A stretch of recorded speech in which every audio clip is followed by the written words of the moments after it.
Hey guys, how's it going? Crane here. Today I want to give you guys a bit of an overview of what I've done in the Breach League in Path of Exile. A few months ago, I started kind of rekindling my interest in making builds for Path of Exile. I made both the ones that both Rania and I played Path of Exile the last week. I wanted to review those and give you some of the insight and show you guys I've still got some of that PoE knowledge.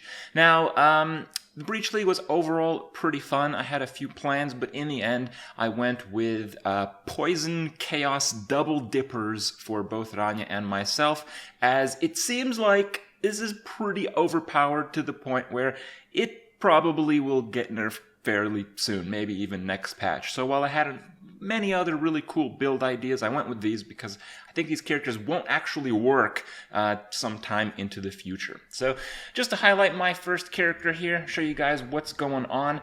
It's a character that uses Abyssal Cry. So basically it's a war cry, it's a debuff, and when I kill something that is debuffed, it does 8% of the monster's life as chaos damage to all the monsters around it, and that is obviously scaled by area, which I have a lot of.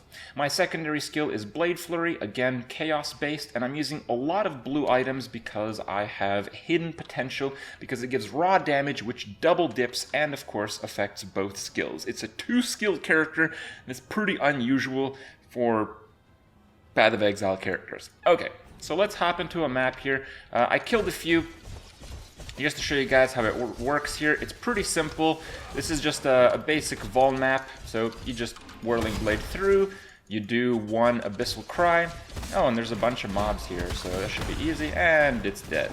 So very, very good damage. The tooltip on this with increased area, if you factor in the attack speed and all that kind of stuff, it's probably around 60,000 or so, and it almost doubles on the tooltip when using Conk Effect instead of increased area. So it's very easy to kill one monster, and when one monster dies, well, they all die because of Abyssal Cry and its ridiculous scaling with poison damage, double dipping, and area of effect, which this character has tons of.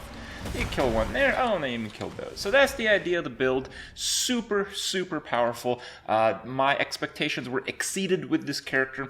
Originally, I wanted to make a character that has a bit more damage than this. I got those damage nodes. I had more damage jewels. Instead, I went with a few life jewels. I think this character has 9 jewels right now. The total build in the end, I'll link the builds in the description. I'm going to have 10 jewel sockets. So I think with like level 100 and perfect life jewels in every slot, you can probably hit like 9k life with this character. The damage scales on monsters' HP, so really you just have to kill one monster and the whole screen dies. So the clear speed is really unaffected by the map difficulty. It can do every single map because the regeneration, actually I learned that the Berserker passive, the Warbringer, you don't actually need to hit anything with Abyssal Cry for it to regen. See, I cast it and instantly regen my mana. So this is just like resource replenishment. So I have replenishment on mana and life through that ancestry, and I have mana and life on hit. That's why claws are the best ones. Again, using blue items because each blue item is 25% damage, which double dips. I'll explain that in a second. And just to show you guys how crazy blue items are, so you look at this blue unset ring, and it's like, oh, okay, it's nothing really special. And then you look at this. This is a crazy essence craft that I did. I only did 2 essence crafts, and on my envy here, look how insane that is. It's 24% damage, so it's a little bit less damage. It has 79 life. It has fizz damage. Accuracy is not really relevant, and I can craft flat chaos because it's missing a prefix. So if I replace this with this, I'd have to get resists there, so I'd actually lose attack speed, and I would gain that flat chaos. So lose attack speed or flat chaos. This is like slightly better than this ring, but it's really only possible because the rest of my gear is really good. So, you know, like some of the best essence crafts ever are about as good as mediocre blues. So, you know, this character has some pretty solid gear, but you have to keep in mind that if your gear's a lot worse than this, you'll still perform about as well. It's a very, very cheap character to make. So what makes it work? We have Abyssal Cry linked with increased area, poison, and void manipulation. So how does poison work in Path of Exile? You probably know it's pretty busted, but I wanted to give you guys a rundown on the mechanics because I feel many people, even even though they're hardcore PoE players, they are very ignorant on the subject of poison damage. So basically, when you attack and you have something that triggers poison on that attack or cast a spell, let's say, it will do 8% per second of the original hit over a base of 2 seconds from the original hit's chaos plus physical damage. And let's say, for example, you do 100 chaos damage in one of your attacks. The poison will do 8 damage for the first second, and then 8 damage again on the second. And this can stack up. You can have tons and tons and tons of poison stacks on something. It's not like Ignite, where you have a baseline of 1 stack. So you can just keep attacking, and you can scale your poison through attack speed if you're using an attack, or cast speed if you're using a spell, which makes it a little bit more overpowered than Ignites. So the way this is really busted is the double dipping. So an item like this, which has 24% chaos damage, let's say I had a total of 100% chaos damage on my character. That original 100 chaos hit would become 200 damage, and then the 8% would become 16% because that is also scaled again. So you have damage that scales on damage, and each one of those is multiplied by the same stat twice, which is why it's called double dipping, and it's why it's basically completely broken and makes a ton of builds in Path of Exile generally crap, because this is so insane. And more insane than anything is Abyssal's Cry scaling off of the base monster life. So not only are you doing double dipping damage, but you're doing double dipping damage that doesn't even really matter how much life the monsters you kill have. Which basically means Abyssal Cry is one of the best skills in the game, yet I purchased the 20 quality Abyssal Cry before I made this character for a single Chaos Orb, meaning that the player who had a 20 quality Abyssal Cry didn't even value the time going to the vendor and trading it in for a GCP. Just listed for 1 Chaos. Why not, right? So that is really interesting. The quality bonus adds increased duration, and this is the other aspect that I think people are generally very ignorant on.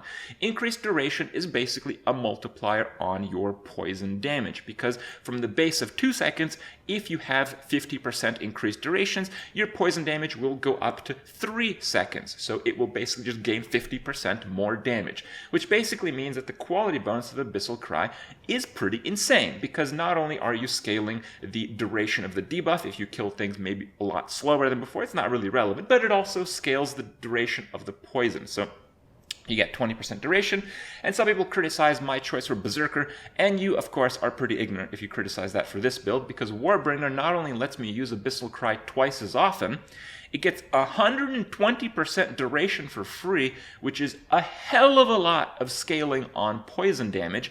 It lets me do every single map in the game. This character can easily do no regen and no leech at the same time in a map. And yeah, the 40% more damage, again, because it's a double dip effect, it's times 1.4 on the original hit and times 1.4 on the scaling. So people are like, why don't you do Assassin? The reason why Assassin sucks for this build is because even on the damage perspective, Aspect of Carnage gives you 96 more poison damage as opposed to Assassin's 95% more poison damage if you are crit capped. So yes, this is definitely the best way to do this character. It is a lot of fun. My original build had me at about 5.5k life and about double the damage I'm doing, but I realized the damage I'm doing basically clears all the content, so let's just get more life so we can have a well-rounded and more powerful character. The idea of the character is you have a lot of evasion, you have a little bit of armor. I got Molten Shell and Flame Golem on a cast 1 damage taken high level. I'm using a increased buff effect of Flame Golem. Flame Golem gives you flat damage, gives you 20% at level 19, so you scale that to 50% from the Helm Enchant. And this is generally more effective than scaling any one skill with a Helm Enchant, because unlike basically every other build in Path of Exile, you're actually scaling 2 skills on the same character. So crazy stuff, I know, way out there. And you get a bit of regen. You have to use a Marble Amulet if you want to use Blood Rage. And in terms of the skill tree, I do think it's entirely optimized. A few people have made this build as I've given it out there before I ended up rolling it. These are really important, have been criticized for these. Again, if your Blade Flurry doesn't have any duration scaling, This is basically 50% more poison damage. 3 points for 50% more poison damage. Also, longer duration on Blood Rage makes it easier to keep that up. Also, more poison damage on Abyssal Cry, more duration on Abyssal Cry, more duration on Immortal Call, more duration on the chill effect of Vortex, which scales like crazy when combined with Temp Chains. The only problem this character really has is because of the ludicrous attack speed and just high evasion, high slow of all the monsters around, it just doesn't get hit. So sometimes you have to intentionally get hit to proc your Molten Shell and Flame Golem, which you want to kind of keep up. And because it's Breach League, the Flame Golem kind of dies a lot, which is a little bit of a setback. So it's not perfect, but this character is pretty damn awesome, and I do encourage you guys to try something similar, or at least maybe understand the depth of the poison scaling mechanics, at least through duration, that seem to be severely undervalued in the Path of Exile community. Now, as far as Ranya's character, I made her a Firestorm Wither Castwind channeling fire to chaos conversion character, and it uses the same mechanics through blue items. It has a little bit more flexibility because you can reserve Purity of Elements, as I believe the best secondary reservation of your mana is through Arctic Armor. Just take a little bit less on each hit. I would consider, instead of Purity of Elements, to run a Enfeeble.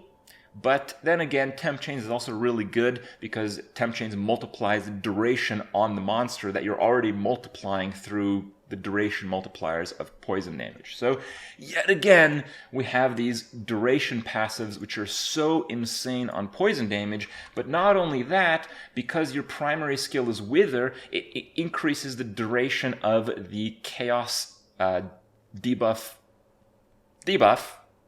It increases the duration of Firestorm, and it increases the duration of the poison generated from the poison on hit of the Consuming Darks cast by Firestorm.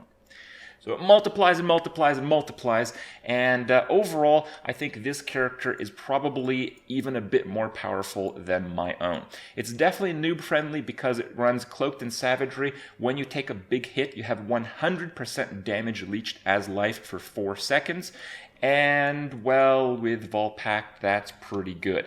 Considering the scaling is once again through hidden potential, blue items work just as well. It basically makes a lot of your skills that aren't even fire, or like Bladefall, for instance. This does a lot of damage because you're scaling just damage. You're scaling spell damage on those, you're scaling damage to hidden potential, and you're scaling damage through your gems. This character has I believe it's 11 total casts from cast on damage taken. And basically what you do is you spam Wither. It costs no mana because it's level 3. 3 times a second while spamming Wither, it casts Firestorm. And whenever you get hit, you cast a shitload of spells that generally kill the monsters and heal you to full constantly. So I can show you guys a demonstration of this build. I know a few people have rolled this build, but I did not copy this build. I made this build about 2 months ago, gave it to Genji, gave it to a few other people, and I think it's generally been copied since. But, you know, who knows? It's Path of Exile. I'm sure someone else played it in somewhat secrecy. But the duration scaling, keep in mind, I haven't used a spell here. You can just AFK. We'll just sit here in this, what is this, level what? Level 74 map. We'll just sit here, you know. This is this character. It really can only die to damage over time effects and to getting killed in one hit. I'm not even sure if a boss can kill it, even though it's hitting fairly infrequently. Again, I haven't attacked yet. If I choose to attack, things will die very, very quickly. But the only drawback to this build is it's a little bit of a ramp up with damage because, you know, it cast when channeling, it takes like 1/3 of a second before the hit goes off. So the clear speed is probably a little bit lower than my other character. Oh, it's a double boss. Sweet. Let's just sit here while they kill themselves. Come on. There we go. Look at that. Wow. Difficult game, right? So the reason I love Path of Exile is because it really allows you to scale your knowledge of the game. And yeah, I do kind of get bored of playing. We've been playing for about a week, and I've kind of reached the point where I've been satisfied with these builds. And I might get to work on the little bit of spare time I have to come up with some more really cool and really broken builds for the next like content block in Path of Exile, which is probably a couple of months away. And I very much look forward to play again, even though it might only be in a few weeks every few months at a time. So I hope you guys have enjoyed my few builds. If you haven't checked out Path of Exile yet, maybe think about it. Maybe you'd like to play with me the next time I play, which is probably going to be in about 2 months when the next league is launched, and we'll have to see what cheesy, crazy builds we come up with then. Hope you guys enjoyed my review, and I'll see you guys tomorrow.